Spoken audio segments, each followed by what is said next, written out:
ओम परमात्मने नमः।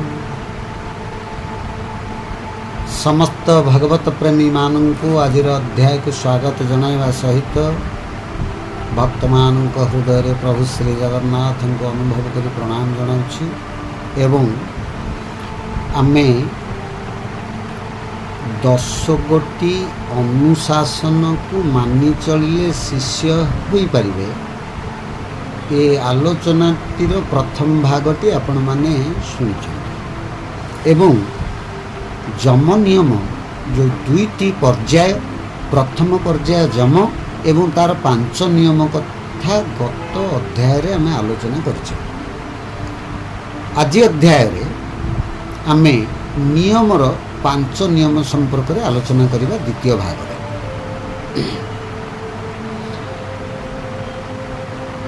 आपण जमर जो 5 नियम शुणी अहिंसा सत्य अस्तेय ब्रह्मचर्य अपरिग्रह एवं आज आम आलोचना करवा नियमर 5 नियम शौच संतोष तप स्वाध्याय ईश्वर प्रणिधान।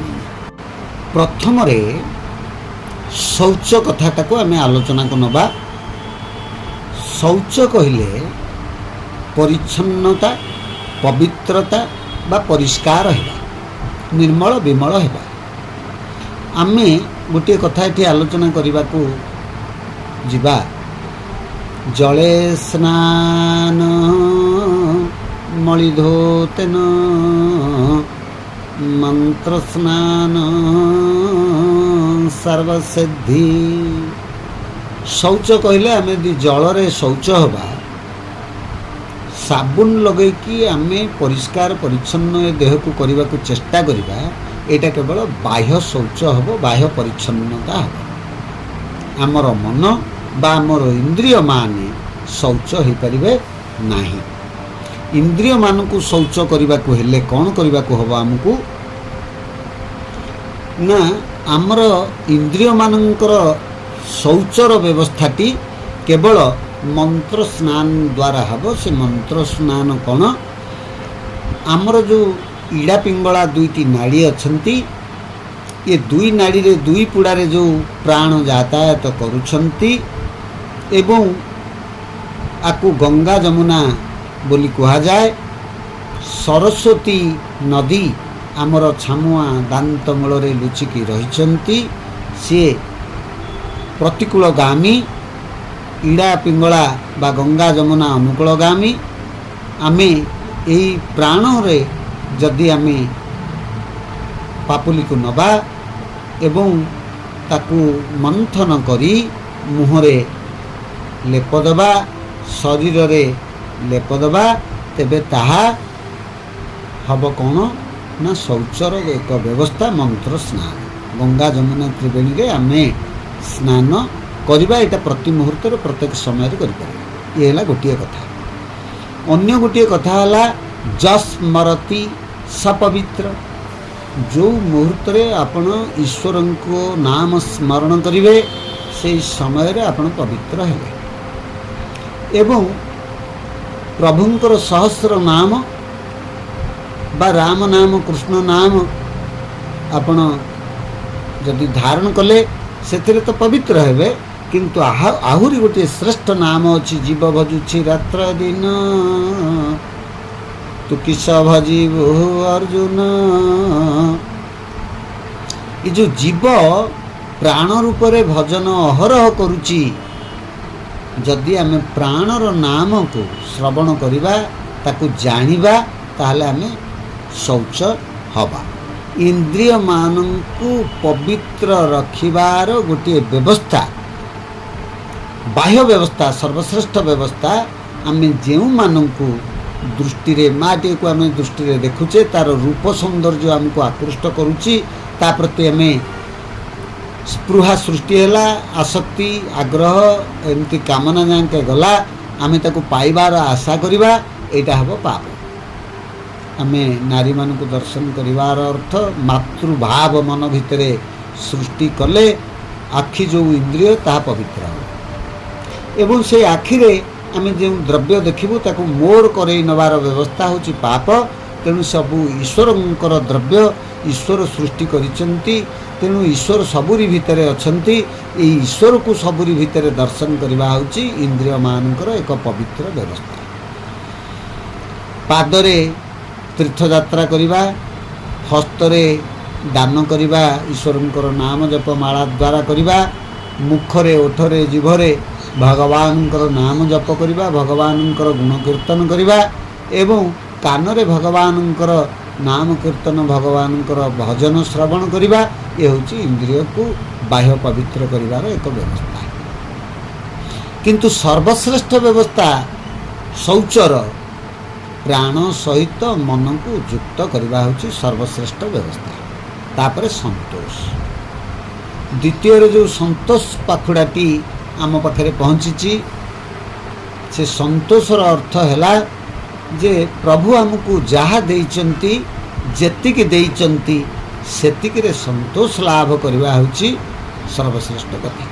ଆତ୍ମସନ୍ତୋଷ ଲାଭ କରିବା ଏବଂ ଯାହା ଦେଇଛନ୍ତି ପ୍ରଭୁ ଠିକ୍ ଦେଇଛନ୍ତି, ମୋ ଗୁଣକର୍ମ ଅନୁସାରେ ମୋତେ ପ୍ରାପ୍ତ ହୋଇଛି, ତେଣୁ ସନ୍ତୋଷ ହେବା ହେଉଛି ସର୍ବଶ୍ରେଷ୍ଠ କଥା। ଏବଂ ତପ, ତୃତୀୟ ପାଖୁଡ଼ା ତପ। ତପ ହେଲା ଆମେ ବସି ଈଶ୍ୱରଙ୍କୁ ସବୁ ପ୍ରକାର ପରିସ୍ଥିତିରେ ପ୍ରାର୍ଥନା କରିବା ହେଉଛି ତପ। ଏବଂ ଅନ୍ୟ ଏକ ତପ ହେଉଛି ଉତ୍ତପ୍ତ ତପ, ଯାହା ଆମ ଭାଗ୍ୟରେ ପ୍ରାପ୍ତ ହେଉଛି ଦୁଃଖ ସୁଖ ସବୁ ଈଶ୍ୱର ଯାହା କରନ୍ତି ପ୍ରାଣୀର ମଙ୍ଗଳ ପାଇଁ ଭାବନାକୁ ଦୃଢ଼ କରିବା ଏବଂ ସବୁ ଈଶ୍ୱରଙ୍କ ଦାନ ବୋଲି ଗ୍ରହଣ କରି ନେବା ହେଉଛି ତପ। ସ୍ୱାଧ୍ୟାୟ, ଚତୁର୍ଥ ପାଖୁଡ଼ା। ସ୍ୱ କହିଲେ ଆତ୍ମା, ଆତ୍ମାର ଅଧ୍ୟୟନ କରିବା ହେଉଛି ସ୍ୱାଧ୍ୟାୟ। ଏବଂ ସ୍ୱ ମଧ୍ୟ ଯଦି ଶରୀର ବୋଲି ଭାବୁଛନ୍ତି, ଆମେ କେଉଁ କର୍ମ କରୁଛୁ, ସତ କହୁଛୁ କି ନାହିଁ, ମିଛ କହୁଛୁ କି ଅନ୍ୟର ଅନିଷ୍ଟ କରୁଛୁ କି, ବା ଆମେ ଇଷ୍ଟ କାର୍ଯ୍ୟ କରୁଛୁ କି, ଏସବୁ କଥାକୁ ଅଧ୍ୟୟନ କରିବା ହେଉଛି ସ୍ୱାଧ୍ୟାୟ। ଏବଂ ଆମେ ଯେଉଁ ଜାଗାରୁ ଆସିଛୁ, ଆମର ଉତ୍ସସ୍ଥଳ, ଆମର ବିନ୍ଦୁସ୍ଥଳ, ଯେଉଁ ବିନ୍ଦୁରୁ ଆମର ସୃଷ୍ଟି, ସେଇ ବିନ୍ଦୁକୁ ଫେରି ଯିବା ପାଇଁ ତିନୋଟି ଶାସ୍ତ୍ର ଆମ ପାଖରେ ପ୍ରଭୁ ରଖିଛନ୍ତି। ପ୍ରଥମ ଶାସ୍ତ୍ର ହେଉଛନ୍ତି ଶ୍ରୀମଦ୍ ଭଗବତ ଗୀତା, ଦ୍ୱିତୀୟ ଶଙ୍କରାଚାର୍ଯ୍ୟଙ୍କର ଆଦିଗୁରୁ ଶଙ୍କରାଚାର୍ଯ୍ୟଙ୍କର କୃତ ବ୍ରହ୍ମସୂତ୍ର ଏବଂ ନାନା ମୁନିଙ୍କ ଦ୍ୱାରା ସୃଷ୍ଟି ହୋଇଥିବା ଉପନିଷଦ। ଏଇମାନଙ୍କୁ ଯଦି ଆମେ ସ୍ୱାଧ୍ୟାୟ କରିବା, ତାହେଲେ ଆମେ ଯେଉଁଠୁ ଆସିଛେ ସେଇଠିକି ଫେରିଯିବାର ଲକ୍ଷ୍ୟ ଆମର ପୂରଣ ହେବ। ଏହା ହେଉଛି ସ୍ୱାଧ୍ୟାୟ। ତାପରେ ଆସିଲା ପଞ୍ଚମ ପାଖୁଡ଼ାରେ ଈଶ୍ୱର ପ୍ରଣିଧାନିନୀ। ଈଶ୍ୱର ପ୍ରଣିଧାନିନୀ ହେଉଛି ଯେ ତପ, ସ୍ୱାଧ୍ୟାୟ, ଈଶ୍ୱର ପ୍ରଣିଧାନିନୀ, ଏ ତିନୋଟି ଆମକୁ ଗଭୀର ନିଷ୍ଠାର ସହିତ ପାଳନ କରିବାକୁ ହେବ। ଈଶ୍ୱର ପ୍ରଣିଧାନିନୀ ଅର୍ଥ ଈଶ୍ୱରଙ୍କ ପାଖରେ ପୂର୍ଣ୍ଣ ପ୍ରାଣରେ ସମର୍ପିତ ହୋଇଯିବା ଏବଂ ଈଶ୍ୱରଙ୍କୁ ନିରାଟ ଭାବେ ବିଶ୍ୱାସ କରି ହୃଦୟରେ ଆରାଧ୍ୟ ଭାବରେ ଧାରଣ କରିବା ହେଉଛି ଈଶ୍ୱର ପ୍ରଣିଧାନିନୀ। ଈଶ୍ୱର ଅଛନ୍ତି, ଈଶ୍ୱର ଥିଲେ, ଈଶ୍ୱର ରହିବେ, ମୁଁ ନଥିଲି, ମୁଁ ଅଛି ଏବଂ ରହିବି ନାହିଁ, ଏ କଥାଟାକୁ ଗୁରୁତ୍ୱ ଦେଲେ ଈଶ୍ୱର ପ୍ରଣିଧାନିନୀ ହେବ। ଏହି 10 ନିୟମ ଯେତେବେଳେ ବ୍ରହ୍ମାଣ୍ଡରେ ଘଟେ, ଜଣେ ଶିଷ୍ୟ ସେତେବେଳେ ନିଜକୁ ଶିଷ୍ୟ ବୋଲି ଗ୍ରହଣ କରେ। ମୁଁ ଶିଷ୍ୟ ହେଇପାରିଲି। এই 10ଟି ନିୟମକୁ ପ୍ରଥମ ଅଧ୍ୟାୟରେ ଆପଣଙ୍କୁ କୁହାଗଲା ପ୍ରଥମ ଭାଗରେ ଏବଂ ଦ୍ୱିତୀୟ ଭାଗରେ ଯେଉଁ କଥା ଆଲୋଚନା ହେଲା, ଏଗୁଡ଼ିକ ପାଳନ କରୁଥିବା ବ୍ୟକ୍ତି ହିଁ ଶିଷ୍ୟ। ଏବଂ ସାତ୍ତ୍ୱିକ ଖାଦ୍ୟ ଗ୍ରହଣ କଲେ ସୁଷୁମ୍ନା ନାଡ଼ି ଖୋଲେ ଏବଂ ବ୍ରହ୍ମଚାର୍ଯ୍ୟ ବ୍ରତ ପାଳନ କରିବାକୁ ପଡ଼େ, ତାହେଲେ ସୁଷୁମ୍ନା ନାଡ଼ି ଖୋଲେ। ସୁଷୁମ୍ନା ନାଡ଼ି ବାଟ ଦେଇ ଯେତେବେଳେ ମୂଳାଧାରରୁ ପ୍ରାଣ ଯାଇ ସହସ୍ରାରେ ବିଶ୍ରାମ କରେ, ସେତେବେଳେ ଜଣେ ଶିଷ୍ୟ ହେଇଛି ବୋଲି ପ୍ରମାଣ ହୁଏ। ଏହିସବୁ କଥାକୁ ଆମେ ଯଦି ପାଳନ କରିପାରିବା, ତାହେଲେ ଆମର ସମସ୍ତ କଥା ଘଟିବ। ଏବଂ ଏଇ ଯେଉଁ ଇନ୍ଦ୍ରିୟମାନେ ଆମକୁ ବ୍ୟତିବ୍ୟସ୍ତ କରିକିରି ଅଛନ୍ତି, ତାଙ୍କର ଔଦ୍ଧତ୍ୟତା ଆମ ଉପରେ ପ୍ରଭାବ ପକାଇଛି। ସେଥିରୁ ମୁକ୍ତ ହେବା ପାଇଁ ହେଲେ ଆମକୁ ଭଗବାନଙ୍କର ଶରଣାପନ୍ନ ହେବାକୁ ପଡ଼ିବ ଏବଂ ଭଗବାନଙ୍କୁ ପ୍ରାର୍ଥନା କରିବାକୁ ପଡ଼ିବ। ଯେମିତି ଶ୍ରୀମଦ ଭାଗବତରେ ଭଗବାନ କହିଛନ୍ତି, ମୁଁ ଆତ୍ମା ନିରଞ୍ଜନ ମୂଳ ଆଉ ସମସ୍ତେ ମୋର ଡାଳ। ଆତ୍ମା ସକଳ ଘଟେ ଥାଇ ଯାହାର କ୍ଷୟ ବୃଦ୍ଧି ନାହିଁ। ନିତ୍ୟ ଏ ଆତ୍ମାର ସଂସ୍ଥାନ ସର୍ବଦା ଆତ୍ମା ଯେ ନିର୍ଗୁଣ। ଆତ୍ମା ଯେ ସ୍ୱୟଂ ନାରାୟଣ। ଆତ୍ମା ଯେ ଅଟେ ଆର୍ତ୍ତତ୍ରାଣ। ଆତ୍ମା ଯେ ଅକଟା ଅବଟା। ଆତ୍ମା ନୁହଁ ଲତା କଣ୍ଟା। ତେଣୁ ଏହି ଶରୀର ମଧ୍ୟରେ ଆତ୍ମା ନାରାୟଣ ଅଛନ୍ତି।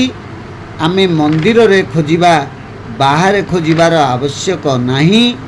ଏବଂ ଆମେ ଯଦି ଭଗବାନଙ୍କୁ ଆରାଧନା କରି ଈଶ୍ୱର ଯଦି ସଦ୍ଗୁରୁ ରୂପରେ ଆମକୁ ପ୍ରାପ୍ତ ହେବେ ଏବଂ ସେ ସଦ୍ଗୁରୁଙ୍କର ମାର୍ଗଦର୍ଶନରେ ଯଦି ଆମେ ଆଗକୁ ବଢ଼ିବା, ତେବେ କ'ଣ ହେବ ନା ଆମେ ନିଶ୍ଚିତ ଭଗବାନଙ୍କୁ ପ୍ରାପ୍ତ ହେବା।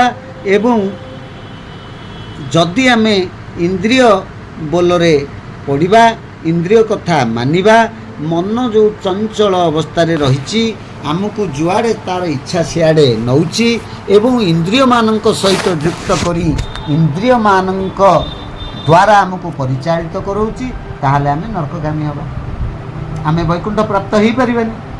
ତେଣୁ ସେଥିପାଇଁ ମଧ୍ୟ ଗୋଟିଏ କଥା କୁହାଯାଇଛି ଯେ ଜୀବ ସବୁଦିନ ଦୋ ଚାରି ଅଟଇ, ନାହିଁ ତାର ସଦଜ୍ଞାନ, ନାହିଁ ତାର ସଦଜ୍ଞାନ।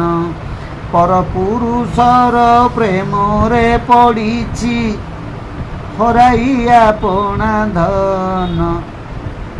ପରପୁରୁଷର ପ୍ରେମରେ ପଡ଼ିଛି ହରାଇ ଆପଣା ଧନ। ଆପଣା ଧନ ହେଉଛି ଆତ୍ମା। ଆପଣା ଧନ ହେଉଛି ପ୍ରାଣ ରୂପରେ ଥିବା ନିଶ୍ୱାସ ପ୍ରଶ୍ୱାସର ଖେଳ। ତା ସହିତ ମନ ଯଦି ହେବ ମେଳ, ତାହେଲେ ଆତ୍ମାର ସନ୍ଧାନ ପାଇବ। ନଚେତ୍ ଏ ଯେଉଁ ପରପୁରୁଷ ହେଉଛନ୍ତି ଆମର ମନ, ଇନ୍ଦ୍ରିୟମାନେ, ତାଙ୍କ ବୋଲରେ ପଡ଼ିଲେ ଆମର ଜ୍ଞାନ ରହିଲା ନାହିଁ। ତେଣୁ ଆମକୁ ସେମାନଙ୍କ କବଳରୁ ମୁକ୍ତ ହେବାକୁ ହେଲେ ଆମକୁ ବୈରାଗ୍ୟର ଆବଶ୍ୟକତା ଅଛି, ସମର୍ପଣର ଆବଶ୍ୟକତା ଅଛି। ଏବଂ ଯଦି ଆମେ ସମର୍ପଣ, ବୈରାଗ୍ୟ, ଭକ୍ତି, ପ୍ରେମ, ଶ୍ରଦ୍ଧା ଏସବୁ ଆମ ଭିତରେ ସୃଷ୍ଟି ହେବ, ତାହେଲେ ଆମେ ପ୍ରଭୁଙ୍କୁ ନିଶ୍ଚିତ ପ୍ରାପ୍ତ ହେବା। ତେଣୁ ଯେତେବେଳେ ଇନ୍ଦ୍ରିୟମାନେ, ଯେମିତି ରାଧାକୃଷ୍ଣଙ୍କର ରାସରେ ବାଙ୍କା ଦାସ କବି ପାଲା ଗାୟକ ଥିଲେ, ସେ ଜଣେ ବିଶିଷ୍ଟ ପାଲା ଗାୟକ ଏବଂ କବି। ସିଏ ଯେତେବେଳେ ଭଗବାନଙ୍କର କଥା, ପ୍ରଭୁ କୃଷ୍ଣ ଏବଂ ରାଧାଙ୍କର କଥା ଆଲୋଚନା ହେଲା, ତାକୁ ନେଇକରି ଗୋଟିଏ କବିତା ସିଏ ଆଲୋଚନା କଲେ। କ'ଣ ନା, ରାଧା ଏବଂ କୃଷ୍ଣଙ୍କର ଯେଉଁ ମିଳନ ହେଇଛି, ରାତି ପାଇଯାଇଛି ଏବଂ ମା ରାଧାରାଣୀ ପ୍ରଭୁ ଶ୍ରୀକୃଷ୍ଣଙ୍କର ହାତ ଧରିକି କହୁଛନ୍ତି ମୋତେ ମେଲାଣି ଦିଅ।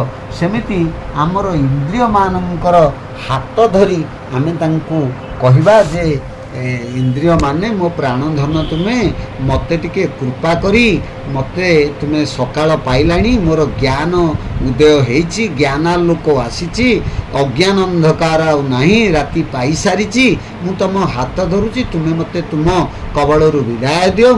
ମୋର ଯିଏ ପ୍ରକୃତ ପ୍ରାଣ କୃଷ୍ଣ, ମୁଁ ତାଙ୍କ ପାଖକୁ ଟିକେ ଯିବି। ସେ ପଦଟି କିପରି? ପ୍ରାଣ ଧନ ହେ କର ଧରୁଛି କର ମେଲାଣି ପ୍ରାଣ ଧନ ହେ କର ଧରୁଛି କର ମେଲାଣି କାକର ହେଲା ବାତ କାକର ସୁତରୁତ କାକର ହେଲା ବାତ କାକର ସୁତରୁତ କାକର କରସ୍ତ ଗଲେଣି ପ୍ରାଣ ଧନ ହେ କର ଧରୁଛି କର ମେଲାଣି କମଳରେ କମଳ ଫୁଟିଲେଣି କମଳ କମଳରେ କମଳ ଫୁଟିଲେଣି କମଳ କମଳ ମୁଖୀ ସ୍ନାନ ଗଲେଣି ପ୍ରାଣ ଧନ ହେ କର ଧରୁଛି କର ମେଲାଣି ପ୍ରାଣ ଧନ ହେ କର ଧରୁଛି କର ମେଲାଣି। ହେ ଇନ୍ଦ୍ରିୟ ମାନେ ତୁମ ସହିତ ଅନ୍ଧାର ରାତିରେ ଅଜ୍ଞାନ ଅନ୍ଧାରରେ ବହୁଦିନ ରହିଲି ତୁମର ବୋଲ ମାନିଲି କିନ୍ତୁ ଲାଭ ହେଲା ନାହିଁ। ମୁଁ ଧୀରେ ଧୀରେ ନିମ୍ନ ଗତି ହେଲି ନର୍କଗାମୀ ହେଲି। ମୁଁ ତୁମକୁ ହେ ପ୍ରାଣଧନ ତୁମକୁ ବିନତି ହେଇ କହୁଛି ତୁମ କର ଧରି କହୁଛି ମୋତେ ମେଲାଣି ଦିଅ ମୋର ପ୍ରାଣକୃଷ୍ଣଙ୍କ ସହିତ ମୁଁ ରହିବି। ମୋତେ ବୈକୁଣ୍ଠ ଦରକାର ସୁଖ ନୁହେଁ ଆନନ୍ଦ ଦରକାର ସଚିଦାନନ୍ଦ ଦରକାର। ସେଠି ସେ କ'ଣ କହୁଛନ୍ତି ନା କାକର ହେଲା ବାତ କାକର ସୁତରୁତ କାକର କହିଲେ ପବନ ବାତ କହିଲେ ପବନ ତାହା କାକର ମାନେ ଶୀତଳ ହେଲାଣି ଏବଂ କାକର ସୁତରୁତ କାକର କହିଲେ କାକପକ୍ଷୀ କାକପକ୍ଷୀର ସୁତ କହିଲେ କୋଇଲି କୋଇଲି ରାବ ଦେଲେଣି ଏବଂ କାକର କର ହସ୍ତ ଗଲେଣି କାକର କହିଲେ ଚନ୍ଦ୍ର କର କହିଲେ ତାଙ୍କର କିରଣ ସେ ଅସ୍ତ ଗଲେଣି ଅର୍ଥ ବର୍ତ୍ତମାନ ଜ୍ଞାନାଲୋକ ପ୍ରବେଶ ହେଲାଣି ସୂର୍ଯ୍ୟ ଉଦୟ ହେଲେଣି ଆଉ ସେ ଅଜ୍ଞାନ ଅନ୍ଧକାର ମୋ ପାଖେ ନାହିଁ। ଏବଂ କମଳ କହିଲେ ପୋଖରୀ କମଳ ଫୁଟିଲେଣି କହିଲେ ପଦ୍ମ ଫୁଟିଲେଣି ଏ କମଳ ପୋଖରୀରେ ପଦ୍ମ ପୋଖରୀରେ ଇଏ ସମଗ୍ର ଶରୀର ଗୋଟିଏ ପଦ୍ମର ପୋଖରୀ ଏଥିରେ ପଦ୍ମ ଫୁଲ ଫୁଟିଲେଣି ଏବଂ କମଳମୁଖୀ କହିଲେ ମା ଯୋଗମାୟା ଜଗଜ୍ଜନନୀ ସେ ସ୍ନାନ ଗଲେଣି ଅର୍ଥ ଅଜ୍ଞାନ ଅନ୍ଧକାରର ଅବସାନ ଘଟିଛି। ଏବେ ଜ୍ଞାନ ଆଲୋକ ସୂର୍ଯ୍ୟ ଉଦୟ ହୋଇଛନ୍ତି। ମୋତେ ଏବେ ତୁମେ ବିଦାୟ କର ମୁଁ ମୋର ପ୍ରାଣଧନଙ୍କ ପାଖକୁ ଯିବି। ଏହା ହେଉଛି ଦିବ୍ୟ ତତ୍ତ୍ୱ ଦିବ୍ୟ ଜ୍ଞାନ। ଯଦି ଏହିପରି ଜ୍ଞାନ ବାରମ୍ବାର ଆପଣମାନେ ଶୁଣିବାକୁ ଚାହାନ୍ତି ତେବେ ଆମର ଏ ସ୍ୱାମୀ ଆନନ୍ଦ ରାଜା ଚ୍ୟାନେଲକୁ ଯଦି ସବସ୍କ୍ରାଇବ୍ କରିନାହାନ୍ତି ତେବେ ଟିକେ ଦୟାକରି ସବସ୍କ୍ରାଇବ୍ କରନ୍ତୁ ସେୟାର କରନ୍ତୁ ଲାଇକ୍ କରନ୍ତୁ। ଜୟ ଶ୍ରୀ ଜଗନ୍ନାଥ ଓମ୍ ପରମାତ୍ମନେ।